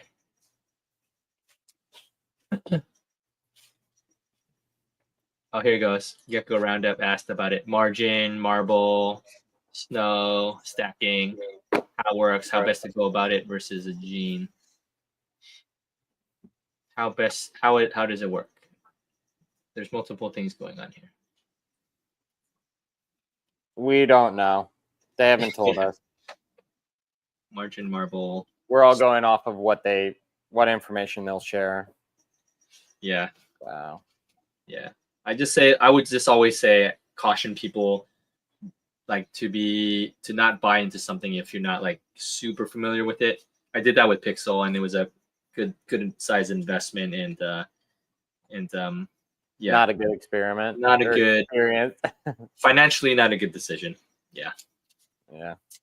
So I would say, yeah, I mean, you could play with the genes. They're always fun. Like new stuff. If you could get your hands on them for like a lower price, then go for it. And then that's how you'll learn. You can teach other people about it. But just understand that there's a lot of work to be done with some of these things. So that's like Harry. I went big on the scamgerines and I got scammed. I went I didn't go big, but you know, along with you, I got some of that stuff too. It's almost like you have to let people figure it out to be like, yeah, you kind of got to just like, you got to kind of take some hits and figure it out yourself. Because you can't say like it's not gonna be amazing. It's always a gamble. There's so many things that are gambles here in the hobby, which makes it fun too. I admit it's fun. Yeah. Yeah. What are your quarantine periods from Kzu? Maybe. I mean, before I introduce them to another animal here, it's typically like 3 months. If it's an animal that's coming from like a sus collection, I'll keep it in a totally different room. Yeah. If it's coming from like you, Harry, like I'll give it a month to, you know, if it's like coming from another person that has the same care standards, and has a pretty close collection that I'm close with, then I'll do like a month. Yeah, I'll do a month, even sometimes less. If it's like from you, I'm like, yeah, we're good. But yeah, if it's like from randoms, yeah, definitely be more cautious. If you buy it from a random person at a show, that thing's gonna live in the shed for 6 months just to make it. The shows, man. The shows, a little bit of a sketch. You're gonna have to put that thing through a chemical bath before it comes in the building. Freaking things dying left and right from other people that you buy from. What to expect after first latch pairing? Min and max number of hatchlings. What period of time? Min 0. Yes, correct. Max 12, 20. 12, 16, 18, 20. 20. Yeah, 0 to 20. 0 to 20. You've had a 20 clutch season or 20 egg season before? Wow. Yeah. 10 clutches? Really? That's possible. Like, is that pretty often for you? No. Okay. But it's possible. Yeah. Wow. 10 is a lot. It's crazy. Yeah. I think I've had 7 or 8 before. So clutches. Yeah, clutches. So you got like 16 eggs. Yeah. 20 is a lot. Dang. That's pretty good. What to expect of first latch pairing? So, I mean, it depends. If it's a virgin, so maybe that's what we're talking about, right? It's a first latch pairing. Then, yeah, it's kind of hit or miss, to be honest. Sometimes the female will start cycling, lay some infertile duds, and then you have to repair. And then hopefully it takes the next cycle through. Sometimes they lay 1 egg. Sometimes they take right away. It's kind of a cluster, to be honest. I would say the average is probably you're going to get like 6. I would say your average, you're probably going to get like 4 to 10 eggs out of a first-time female. And on average. It's like 2 to 5 clutches. Yeah. I do have orange lily, hairy AJ. Yeah, yes. Tangerine, right? Tangy lilies. Yes, we do. Yeah. Yeah, I paired Ghost to one of the females. So we'll see what happens there. I think you need orange tang stuff times orange tang stuff to make more of that stuff. Yeah. Yeah, we'll figure it out. How can you tell if something's a sable? Ask your friends. We have a really great episode on it. You can watch that. Yeah. It's hard to just say. I mean, there's different like ID factors. There's a tail marker. There's different pattern markers. Different, Coloration like that, is a little different. We have a sable episode. Watch the morph chat, Vincent.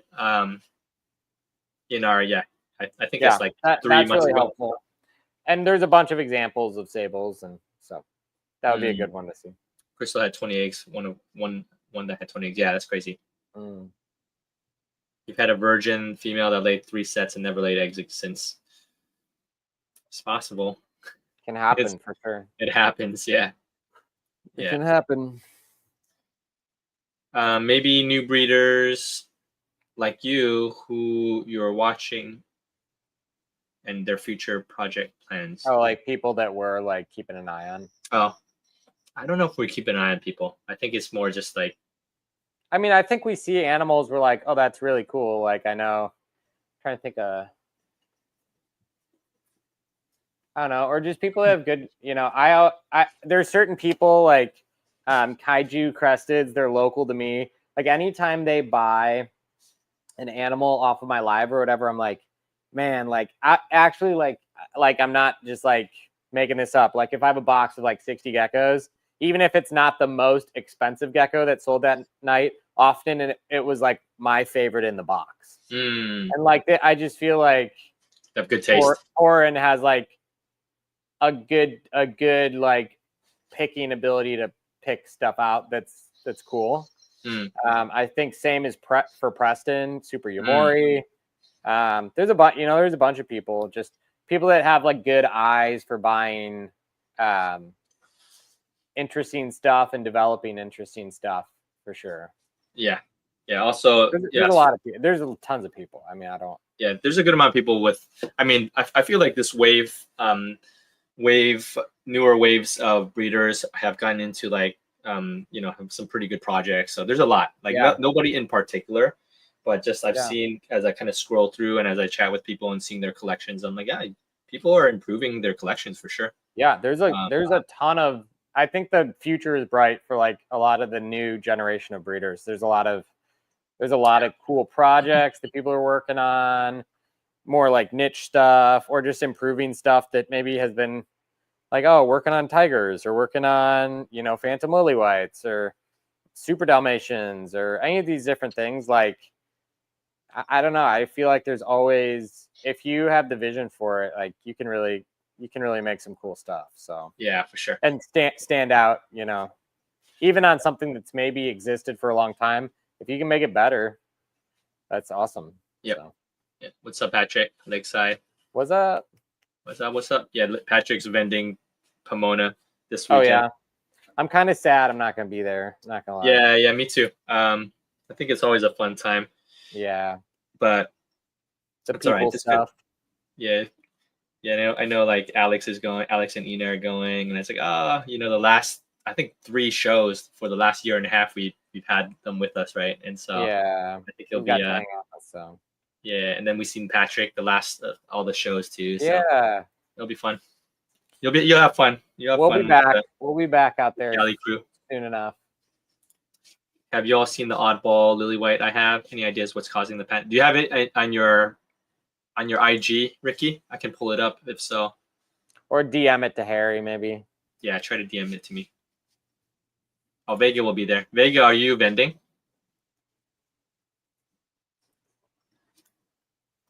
Yeah. Yeah, AJ. I think for me also, it's like people that don't come off like they're know-it-alls. Like if there are a lot of new people that are like know-it-alls, and like those are people I try to I try to avoid because they're just so fun to talk to. Like yeah, got it. They don't know. There's also just so I don't know. Like there's so much to learn. Like I think if you start having like the mentality that you've got it like all figured out, it's not going to go well for you. Yes, you have to. You just have to be teachable and don't come off as a know-it-all for sure. There's always things that anyone can learn. So I think it's very possible to be confident and bold and yet humble. Like it's very possible. Like sometimes people cross that line though. People like, I want to be bold, I want to be out there, and that they're like too cocky and arrogant and they don't listen. So I feel like that's where like if somebody offers you information that's maybe contradictory, be like, oh, well, let me like take a look at this and actually evaluate it. And oh, maybe I was wrong. And this piece of information would help me to, progress and not being like too proud to accept that piece of information or. Yeah. Once people talk in that way, then I just like, I don't even try to convince them otherwise because I know they're not listening anyway. Yeah. So it's so funny. I was talking to Anthony today, LM Reptiles and Little Monsters, and he started talking about something in a genetics fashion. And I'm like, listen, man, this is above my head. I'm like, I'm just a dumb guy trying to act like I know what you're talking about. So don't you got to dumb it down for me a little bit. I'm not on the same vocabulary level as you on some of these things. So so I think this is important to kind of understand like you trying to sound smart like does nothing for a lot of people. Like like if you know certain things and let's say you know something that's like very informative, helpful, knowledgeable, but then you dumb it down in a way that is very easy to understand. I think that is what is helpful. So it's not condescending, So watch a lot of YouTube on whatever topic it might be, and the people that I'm most attracted to are people that explain things like so simply. They explain like these really complex topics, but so simply that you're explaining it to like a kid.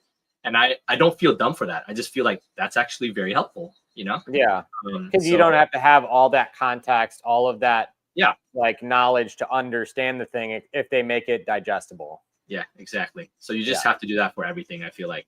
And that'll be very helpful for it's really hard to do with genetics, but yes. Yeah, that is very true. Yeah. So sometimes when Anthony and you guys get into the weeds of stuff, I'm like, I don't know what you guys talking about. I try not to do that.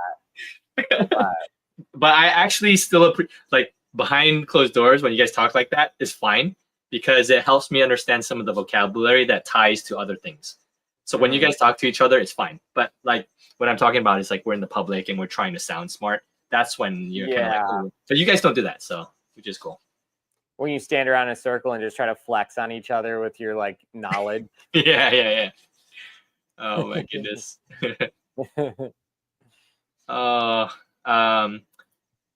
Can you pull up some Frostline fraps, please? You have Frostline fraps? I have two Frostline frappy babies, but they're too small. I don't have pictures of them. Okay, well, pull up your Frostline sables in your website or your IG here, just for Harry, you want to pull a couple of photos out of oh, what you sent me? Yeah, maybe just pull a couple out, but don't show them the whole. Yeah. Don't show them the whole. Don't give them a full preview. Okay. Hold on, Harry. I'll pull up a question for you to answer while I pull this up. Okay. Okay.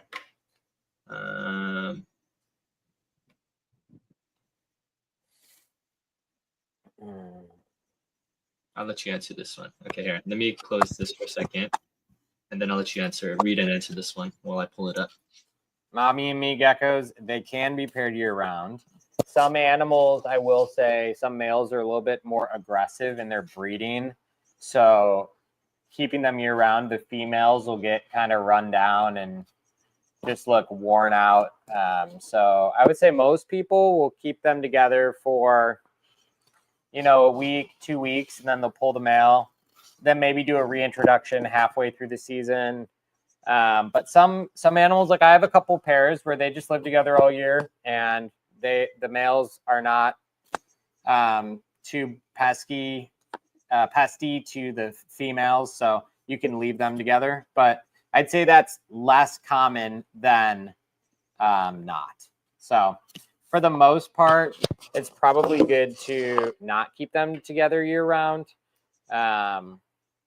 If you want to not worry about it or think about it. That makes sense. Okay, I pulled one up.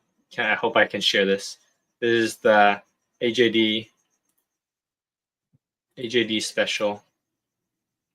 This isn't a sable or anything, but it's a frosty, which I really like. That's a nice one. That's a nice one. Hold on, let me see what else we got here. You can show them the frosty sable lily whites. Oh, here's a cool one that I really like. Here we go. Yeah, it's a nice gecko. Yeah, super cool. Super cool stuff. Yeah, I really like this one because of the pattern. The white patterning just like wraps it. It kind of wraps it like a what do you call those little rolls that we eat? Taquitos. Looks like a high white pattern wrapped taquito. Beak is inside. That's what it reminds me. It's a 7-Eleven taquito. Amy knows what's up. That's funny.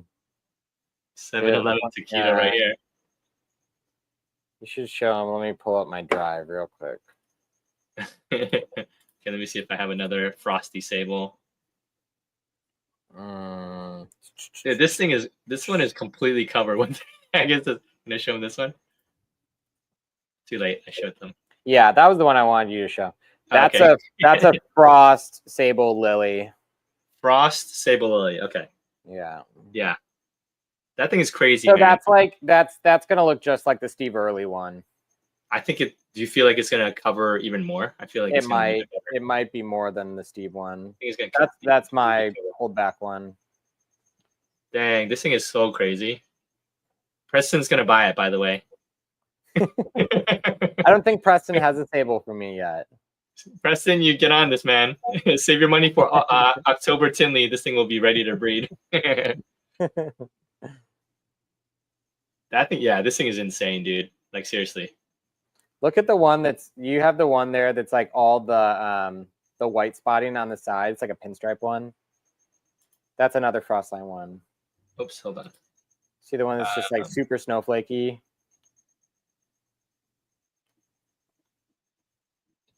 With full pins. Yeah.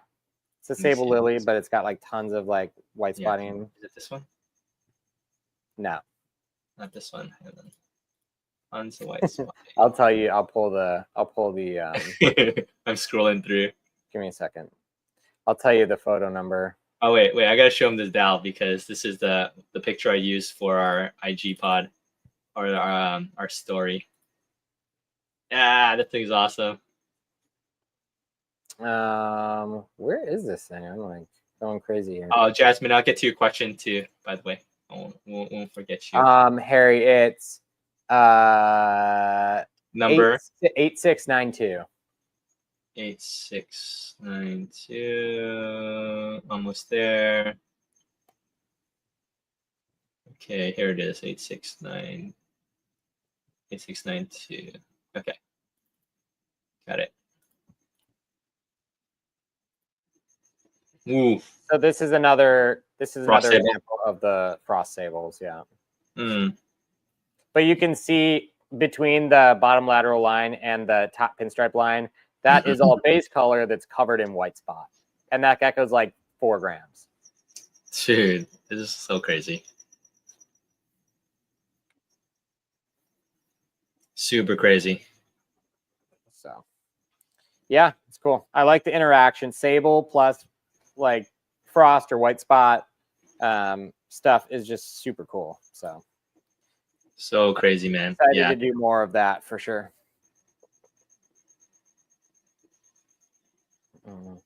Yeah, it's cool. Are you guys gonna be at any shows in NC this year? No NC shows, huh? I don't know. I might attend. I'm not gonna vend any. Mm.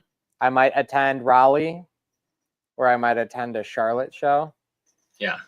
Or I might attend the Greensboro show at some point, just because I'm super local. But not vending any shows. Which Frostline female was that from? Luminary. Luminaries. Going back to Jasmine, speaking of genetics, what are your thoughts on the new CG Crested Gecko kaleidoscope from Gecko Harmony and Juliana's Gex? We don't know. Oh, what are the thoughts from the new? Basically, it's like the foundation. They're like their article thing. Yeah. Did you give it a read yet? I didn't get a chance to. I did read it. Yeah, I read it. Hmm. I don't know if I have developed thoughts on it yet. Just kind of browsed it for now. Yeah, I read it once. I want to like actually sit down and like spend some time and like read it thoroughly. I read it once, but cool. Don't have an opinion yet. TBD. Yeah. We're at 1:30. How many more questions? We have maybe like 4 more questions in the queue for IG, and then we'll any further questions in the chats. Feel free, ask a few more questions. Let's see. Can crested? What did I ask? What is the temp and humidity level for pairing crested geckos?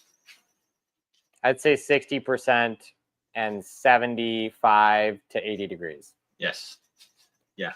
I just keep my constant temps are like between 76 to 78, and then my humidity is 60 to 70.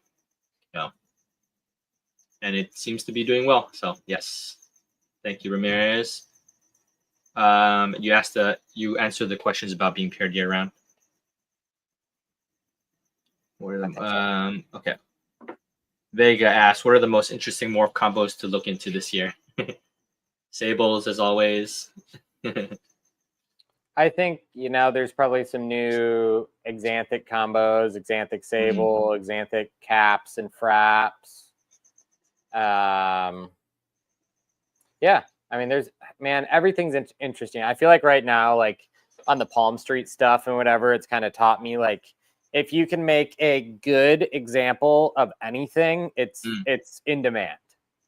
Yeah. Yes. Like if you can make a really clean yellow phantom, really clean super Dow, you can make a good super empty back, whatever. Like anything you make, if you make an excellent example of it, it will have demand. Yeah. Basically, just make really good animals. Whatever you're working on, you don't always have to chase the best version you can. Yeah. I agree with that. Yeah, just make some. I mean, like, for example, there's like a ton of extreme Harleys, right? Everybody has freaking extreme Harleys, and I still love extreme Harleys. Now it's just a matter of like how people fine tune and add different traits and looks to it. So what I really like about your stuff, AJ, like especially the element stuff, is that it has this really clean tigering lines, super clean. It doesn't look sloppy at all. And to get to that level, I feel like it just takes a lot of time and a lot of effort to really intentionality to hone in on kind of your craft. So every time I see one of your element animals, I immediately know it's element because I'm so drawn to things that are so crafted like that. So where it's like it's almost like you like drew it. It's so like symmetrical. Yeah, I love that. Yeah. So people that work on even on Harleys but make them really nice Harleys, I really like. For me personally, I like that. So I agree. Just work really. Don't just pair random stuff. Like be intentional with your pairings for sure. Vega also asked, do you think Cho combo morphs will affect the market in 2025? I don't think anyone even has freaking Cho, man. Besides Ruby. I don't think Cho will. I don't think Cho will be like within reach for most people in 2025. Yeah, agreed. Like I bet hets don't dip below like $2,500. Like even like a het is probably going to be like $2,500. Yeah. A visual, I would be shocked if visuals go for under 3 to 4K. I'd be shocked. I think right now they're still like 10. Because it's a recessive, so it takes a little bit more time. Yeah, agreed.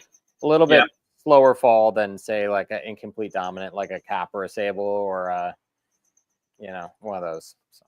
Yeah.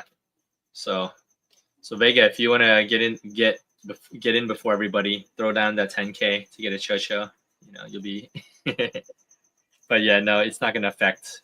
I agree. It's not going to. It's not going to affect the general market now. Correct. Yeah. What are some of our breeding goals for 2025? Asked Tira Talk. I can go for me.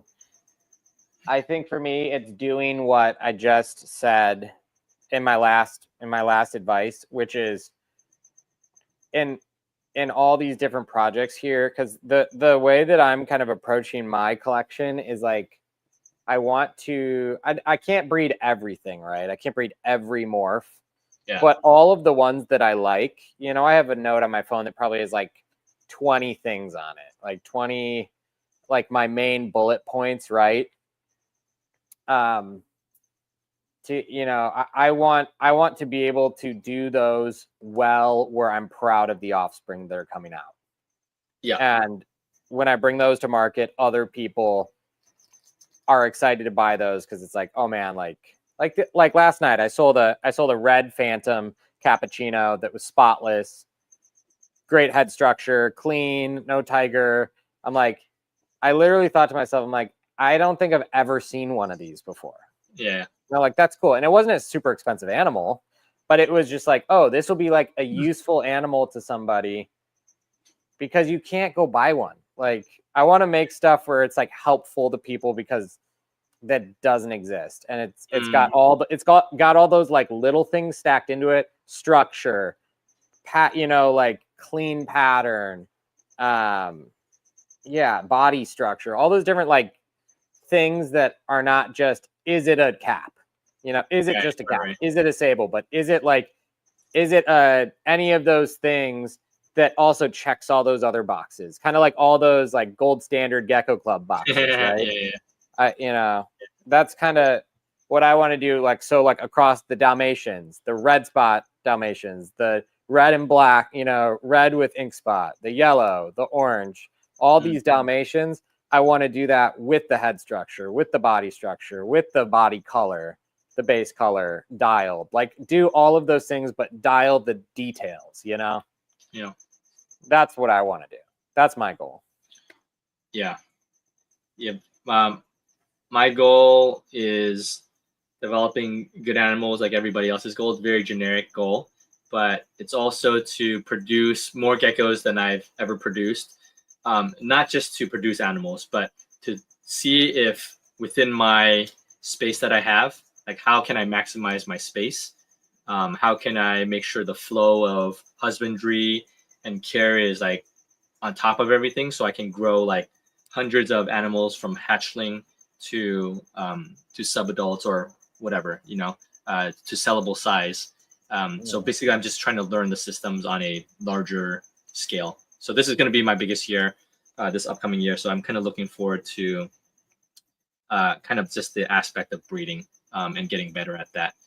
So that's my focus right now. But also, obviously, I'm trying to be more mindful of my pairings. Last year, I paired a bunch of things that were more kind of experimental. Some of the animals that I paired were actually like, these are going to be good, right? And that sure enough, it happened. But also, I was just trying to experiment with various male breeders with other females and see what pops out. And I realized, and this is where I realized where the high white stuff for me has been much more difficult to attain, because you can't just pair like high white to high white and expect everything's going to be amazing. Some of the stuff just gets really creamy regardless. So it's also learning, taking that, what I've learned, and trying to improve on that for kind of being mindful with my pairings. So I'm still in kind of that learning phase, AJ, where I don't know. I have a good understanding in general of what will go well with what. But when it comes down to the nitty gritty details of a specific morph, like what you're talking about, like the high white stuff, how do I get the pattern to a certain level? How do I get the degree of whiteness to a certain level? How do I work on the structure? Like I'm still trying to dial that in. So well, if it makes you feel any better, you probably have more high whites than me. I'm not sure about that. You have so many animals. But to actually make, like, I would say the thing that I'm chasing such a specific phenotype that along that way I'm actually not making as many high white animals. I'm making a lot of tricolor animals along the way because I'm chasing a phenotype. Like I'm chasing like one thing, and along the way I'm like, I could make more high whites, but I'm chasing this one look so that if I can get that look, I can then reproduce that look on a greater scale. So yeah, I actually right now I'm actually kind of like, you're probably taking like years off of like, you're taking like chunks off of like all this time moving down that project, and I'm like so hyper fixated on isolating a certain look. You know, I actually think I think whatever you're chasing is actually, I mean, obviously you know better than I do, but I think what you're doing is actually what I'm trying to chase, but in a different way, right? Like I'm just trying to find that it for me, and I'm gonna like work on that phenotype, whatever it is, right? But right now I'm just trying to make a bunch so I can figure out what is the thing that I'm going for. Yeah, you gotta hit that special animal that is the look you want. Yeah. And then you can hone from there. Yeah, exactly. So I'm not just trying to reproduce the AJ animals, right? But I'm trying to take various high white projects from different people's collections and then trying to develop something different. And that takes a while. Yeah. So that's one of my goals, is just to hone in on the high white and find that niche for me in terms of what I'm chasing. Eventually I'll pare it down and find to hit that niche like you're doing. But yeah, I'm also trying to figure out for myself, like what are some, if I want to create more variety, then I have to trim out some other stuff. And I'm trying to figure that out too. What percentage of what should I give to Axanthics or sables or Dalmatians, or, you know, so all that stuff I'm trying to figure out and experiment with still. So yeah. Makes sense. What percentage do you keep out of your best pairings? Maybe 25. 25, yeah. Do you think red would mess with the Frostline look? It might not. I mean, most of the Frostline are lavenders, so it might work all right. Yeah. It's not something I've prioritized. But not a lot of red frosties. I've never done a pairing. I'm making yellow ones, or I'm working on making yellow ones, but I've seen some of your yellow frosties. It's pretty cool. Yeah. Yeah. This is from Ricky. He DM'd me. I forgot what we were talking about when I said DM me. Oh, he said a weird lily or something. Oops. Is this a cat? I don't know. No, I think it's just a lily, right? But it has some of these, like, I don't know. Is that like a pixel or something? I don't know. It does look a little pixely. Breed it out. Find out what it is. Yeah. AC would probably call it a pixel. AC would sell it to you for 10 grand. AC, pixel, 5 grand. 10 grand. Oh, it's a lily pixel, 10 grand. If y'all know what causes that. Do you know what causes that? No. I don't know. There's also sometimes animals that are just, I'm not saying this is what it is, but it could just be like a one-off animal that doesn't recreate that look too. Yeah. You would just have to breed it, and you'd have to find out. Yeah, I do like that about animals that are, you know, kind of polygenic, and like there's like different mutations that just cause different looks and stuff, which is kind of makes it exciting. Yeah. Makes sense. Yeah. We're at 1:45. Any other hot topics we want to discuss, AJ? No. Anything else from the comment section? And then we can just kind of wind down, close it out soon. I gotta spray everything before I hit the hay. I sprayed my hatch room. I still gotta eat dinner. I didn't eat dinner yet. And then I'll come up. Steak and rice. Oh yeah, The fire is on If fire. they left it for you, you're gonna be eating Cheerios. That's actually a replacement meal of mine quite often. It's so good. Oat milk, Khalifa oat milk from Costco, and Honey Nut Cheerios or Apple Cinnamon Cheerios. And then a pound of strawberries. Dude, strawberries have been expensive, so I've just been eating it plain. Straight up Cheerios, no fruits, man. That shrinkflation's hitting you. Dude, this sucks, man. Yeah, this is why I love summer. Summer you have all the fruits. It's very plentiful. Oh my goodness. Anything what are we having? What do we have to look forward to? Because this is our first episode for the new year, right, AJ? Yeah. What are some things we're looking forward to? I mean, I'm looking forward to making more like genetics content, more like, I don't know, complex content. I'm this is bad to say. I'm less passionate about like interview content right now, and I kind of want to dive deep on subjects and whether it's care subjects or it's genetic subjects or it's history in the hobby subjects, different things like that. So I think more so than interviewing breeders. I'm sure we'll still do some of that, but I think I want to do more stuff that kind of like stretches our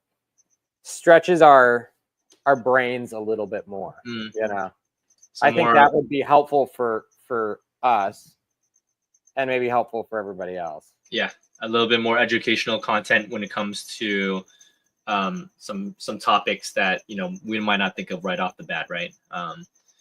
So yeah, I think that'll be good. We'll see. Those are hard. Those are harder episodes to make. So maybe something that comes in, whether we like it or not, maybe something that comes in 2025 is that we're doing less frequent episodes, but they will be like much more calculated and like much more programmed and figured out. Yeah. Yep. And like we'll take a bunch of photos to prep for them, and we'll like stuff like that. And yeah, makes sense. That's kind of what I want to do. I want to make like I don't know. I just want to make like awesome episodes. Yeah. That are maybe a little bit. Yeah. A little bit. Not that our current stuff isn't intentional, but is like extra intentional. That's what I want. I know what you mean. Yeah, I mean, we did 2 years of interviews, over 2 years of interviews, and like it was great. Like nothing against it, but yeah, maybe we can like switch a little bit and give content that's a little bit more fresh and new. Since we have a lot of podcasts now where it's still interview style, which is totally good and totally fine, and people still appreciate those. But maybe now we can pivot a little bit. I think we could offer, if that's going to be something, if there's going to be other podcasts in the space and the primary content is going to be interview, like we could offer something different, Yeah, for sure. That's something we could do something different. That's probably a good value to the community. So yeah. How often for lives? I don't know. We can still do lives. Lives are easy for us. Once a month, maybe. Yeah, I think it's once still a month good to, or once every 6 weeks. It's still good to connect with people and have people in the chats like this. I mean, nowadays with Palm Street, there's like a show every weeknight. So it's not. I would say that the crowd isn't as like, not as plentiful, but it's not, doesn't mean we're not gonna do it. It's just questions will just not be as plentiful overall, I feel like, in terms of different ideas. But I mean, it's still good though. It's still really good. So yeah, we still plan to do a lot of these lives, Ricky. So AJ, do you have wait, what happened? Oh, sub to AJ's channel. When can we expect content? Yeah, sub to AJ's channel. Soon. I'm working on. I got to get a little bit of gear to make the types of videos that I want. So I just got to go drop some money and buy some gear and start filming. So yeah, I have I've been working with a friend here on kind of what some gear that would be helpful to me would be. So I got to just do my research, buy that gear, and start filming. But Yeah. I would hope my goal, let's say, my goal is to be hopefully posting my first like medium format video in February is a goal for me. So hold on, let me pull up your see if I can find your channel. I'm sure it has nothing on it. So yeah, just so people can see too, so they can what do you call it? They can sub to your channel. Sub it up. Come on, I can't find you. I see geckos with morph menagerie. I'm on there. It just might not want to pull I found it. because I've got like 12 subscribers. It probably doesn't want to pull it. No, bro, you got 20, man. Dang, killing it. Here you are. There you go. You got 20. Go sub. Go sub. Sub it You up. get like five more subs. Yeah, let's go. No, but I really want to shoot stuff that's like different than what's currently on YouTube, for sure. So yeah. I'll just say that. That's hopefully good, man. different in a good way. So, and then here's if you want to hear a lot of ramble vlogs. Oh yeah, Zero's Geckos. The best channel. Ramble vlog. Yeah, that's funny. Yeah, I think AJ, you know, we talked about this with, I don't know if we talked about it on the live before too, but you and I are also trying to build our own personal channels for either future lives that we might do, you know, YouTube live sales, things like that personally for ourselves. So yeah, we have Palm Street, but also if we can kind of build out our own channels as well, then we don't have to always rely on Palm Street, and we can do like different types of content. We can also do, you know, like cleaner video lives here. And so, yeah, the quality that we can push on YouTube is just so much better. Yeah. Not saying like Palm Street's terrible, but like, I don't think Palm Street is currently the place to do this, you know. Everything's a tool, you know, to be used. It's just, I don't think this is currently the place, or Palm Street's the place to do this kind of stuff. So yeah.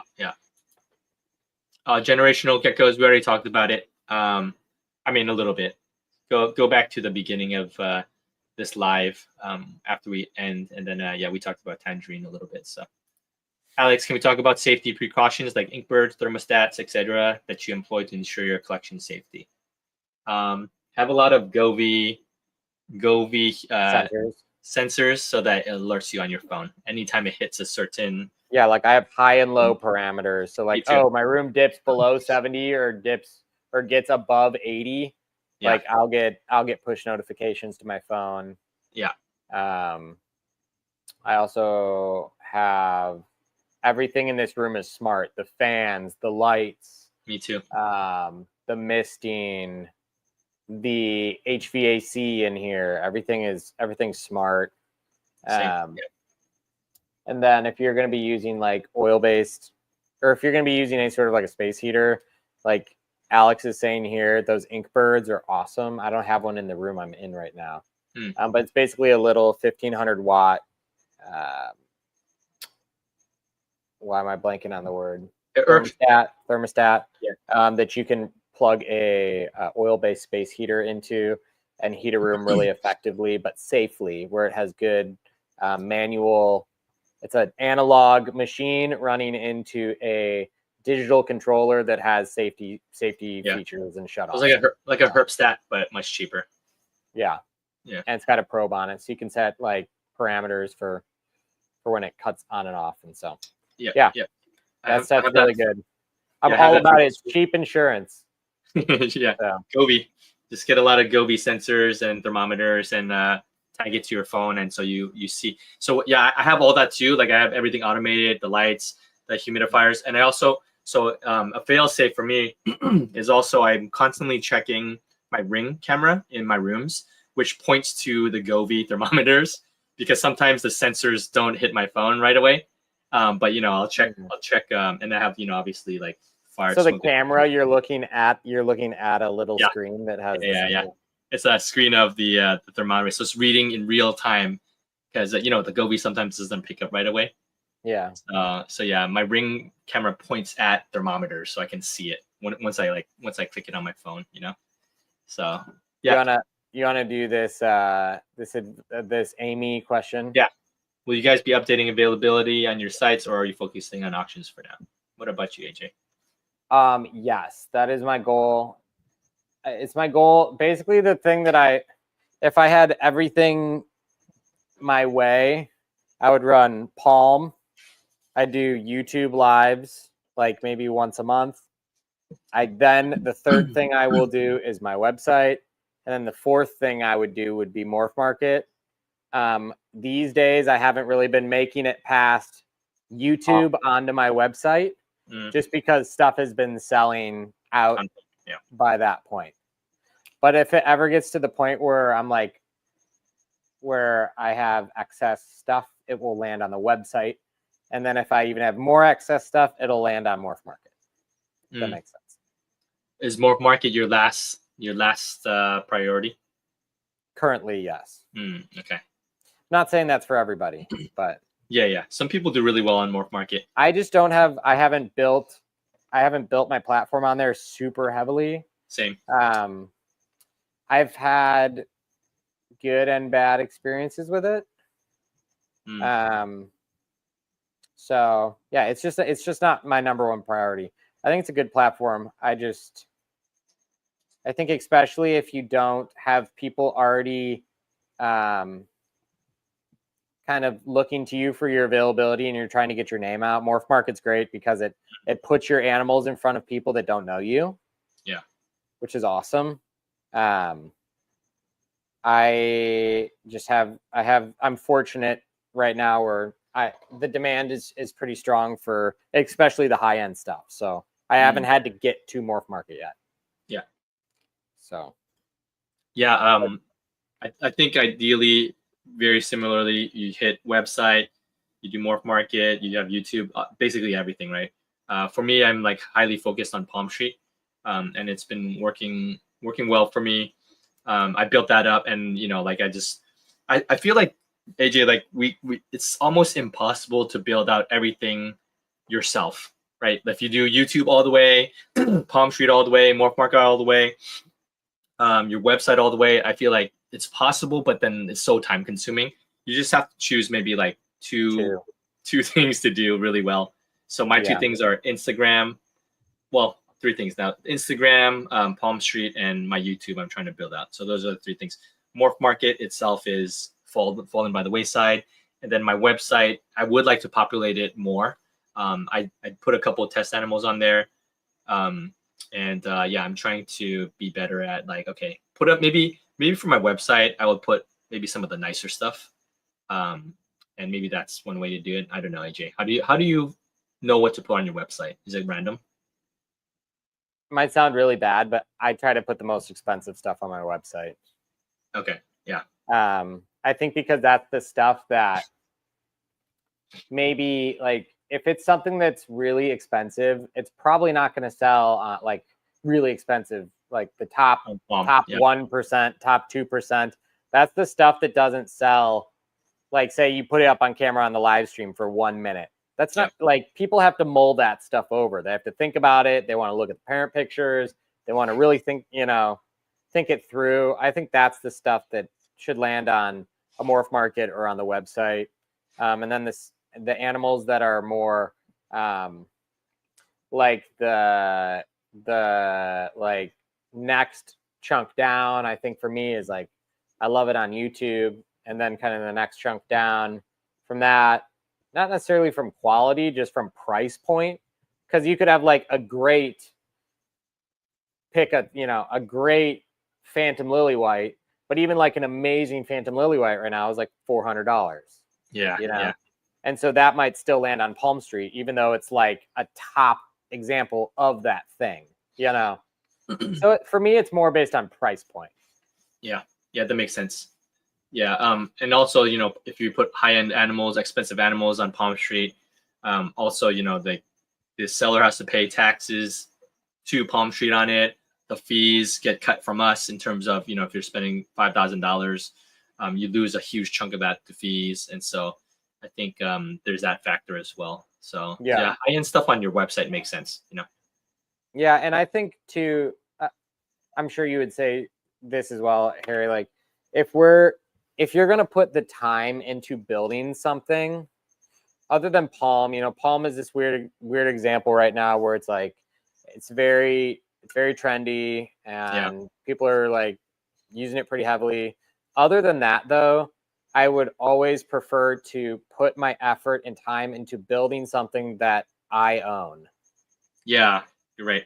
Yeah. So like even a YouTube channel, like I would rather build a YouTube channel than build my reviews on morphmarket. I don't know why. I just feel like YouTube's definitely never going anywhere. Yeah. And like, and morphmarket could change, things could be different.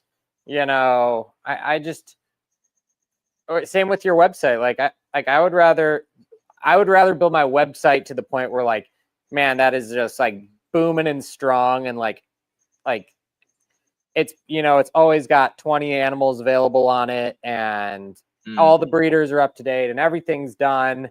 And then when that's done, all right, let's start looking at morphmarket, but I don't know if I'll ever get there. Yeah. Based on the way I've been going, I don't know if I'll ever get to the point where I'll have 4 of my 5 things dialed, Yeah. I also think is because maybe you and I have like built out some of the socials, so it's easier for us to post some stuff on our socials and then get eyes on our stuff, Whereas like some people need, like you were saying, if you don't have a huge platform yet and you just put your stuff on morphmarket, everyone can see it. Yeah, for us, that's the benefit of that. Yeah, but for us, we're like, okay, link to Palm Street, sell animals. Link to website, sell animals. Link to YouTube, or come to the show. Yeah, so I do think that is helpful. So there's helpful once you kind of build out your socials and your funnels towards your sales, right? So yeah. Morphmarket for me is probably last line of defense as well. But I do feel like it's a good place for a lot of people. So yeah. Okay, let's do a couple more and then we'll close it out. So really quickly, this was a quick one. What's the history on the RCK cap? We kind of talked about that at first. Reptiles by Matt. Everything came from RBM, right? Yeah. RCK imported from Reptiles by Mac, general wholesale, and then was breeding those animals. So they probably paid $20 a piece, $25 a piece. Don't quote me, but wholesale pricing on some of that stuff, imported it. Because RCK was a producer of like bulk animals for the Korean pet trade. And so I think he identified caps or made supers out of animals within his collection, identified it. And then once all that stuff kind of went down, Mac was like, oh, hey, yeah, we have 1 million of these things. We just haven't been talking about it, Yeah. So I think that's basically how that happened. Yeah. Cool. And lastly, let's take this last one and then we'll land it. What's a good amount of money to start with, and what geckos would you say to start with today? I mean, that's a pretty $1 million. I don't know. That is an impossible question. Yeah, it just totally depends on what your budget. Both of those questions are impossible to answer. You could say it's impossible to answer. You could say, oh, you need $100,000. You could say, oh, you need $500. You could say, oh, start with whatever you want. Or you could say, oh, just start with whatever is the most popular thing. It's impossible to answer. Yep. It truly is. Yeah, pretty much. Yeah, like you just go with your budget and be wise with your budget and work on something that you enjoy and just start from there. Don't put yourself into debt unless you really have a great plan. It's a hobby. Especially when you're new. And then first and foremost, it has to be stuff you like. If you don't like it, then definitely don't do it. Like you say, even if you think like, man, Dalmatians are hot. Like everybody's buying Dalmatians. If you don't like Dalmatians, you should not do them because you're the one who has to take care of them every day.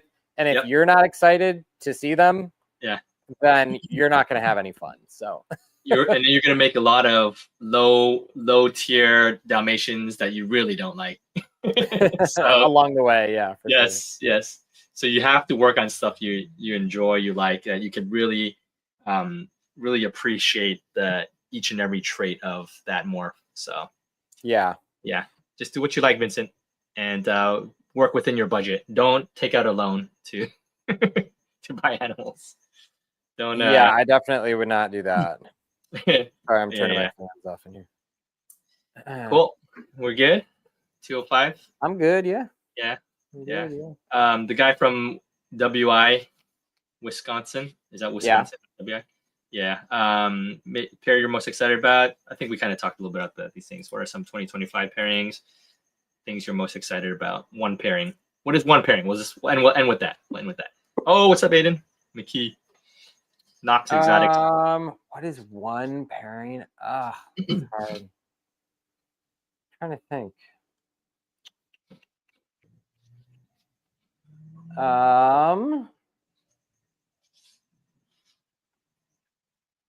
You go first. I need to think. For me, it's pairing Ghost with a few new female breeders. I think when I paired a few things last season to Ghost, and some of the things didn't pan out as I thought. Meaning they're a lot more creamy, but some pairings they're a lot more white. So for me, I'm still trying to figure out what goes well with Ghost. So not any one particular pairing, but the male of Ghost, and trying to pair to things that will make it better. So that's I'm still working out that project for sure. I think for me, it's I think some of the new empty backs I'm really excited about. I think that like the newer empty back lines that are now like I'm on like I produced, I had bought empty backs. I bred those. I produced these. Now I'm breeding the third. So I'm breeding like the second gen I've produced. And now I feel like I've like bred out the things I didn't like about all the ones that I could buy when I had to buy them. Yeah. And now I'm getting to the point where it's like, okay, now I'm like actually like I'm starting to kind of see my signature on them a little bit. And so I'm super stoked to see kind of like what the first ones that come out of that are going to be. Yeah, that's cool. Where I don't feel like I'm just breeding somebody else's thing. Like I've bred the stuff out that I didn't like about them, and I've bred things in that I wanted in them. So now I'm excited about that. That, in different projects, but specifically the empty backs, I think I'll see big gains in quality in that. Yeah, that's cool. That's exciting to kind of like be at that point where this next season is going to produce some like crazy stuff, right? So always exciting. Yeah. And then to kind of shout out our socials too. Like, when do you guys plan on upgrading your websites? And here's your website: ajdreptiles.com. Show yours, Harry. And then mine is, hold on, zeros. Here's mine. Yeah. There it is. There it is. Zerosgeckos.com, ajdreptiles.com. We don't know when we're going to update it. That's the answer. Yeah. I'll try to do one soon. I'll probably try to get a website update off in February or maybe early March at the latest. Okay, cool. Yeah. Like a refresh on animals. Yeah. I need to get all the 2025 breeders up there too. Okay. So I need to add like 1 million animals, so that's gonna be fun. I need some warm weather to get all those photos done. Pictures, right? Outside. Yeah. Yeah. I remember doing pictures like you, because you basically taught me how to do the pictures, and it looked exactly the same as yours. And some people were like, is this AJ's IG or Harry's? I don't know. People are like, Harry, you probably need to change it a little bit. Tweak it a little bit. I was given a formula and I did it. I gave you the exact camera breakdown, and then you came back with the photos. I'm like, dude, this is too close. You got to change a little bit. Oh my gosh. Yeah, that was funny. But Yeah, cool, man. Anything else you want to close out with? I think that's it. Good? I'm gonna be going hard on pairing and feeding and cleaning the next 2 days. Then I've got family in town this weekend. Nice, Should be man. super fun. Back at it. So nice. Yeah, it'll be good. Yeah, we'll be back. We'll probably do another Q&A a month out, right, AJ? You think? Yeah, probably. Maybe we'll just kind of bookmark it for like one a month. Okay. Yeah, and then in between we'll figure out what's next. So yeah, we still have some stuff slotted. We just need to dial in and nail down timing and schedules for some of the stuff. So yeah, cool, man. So yeah, no, thank you guys. Appreciate you all. You can subscribe to all our stuff, like and subscribe to this channel. You know, all the good stuff. So we'll see you guys. Subscribe to AJD Reptiles on subscribe to AJD Reptiles on YouTube and Zero's Geckos on YouTube. You know what's up. Yeah. And Palm Tree, all that stuff. All right, guys. Thank you. Thanks, AJ. See you guys. Good night. Good night.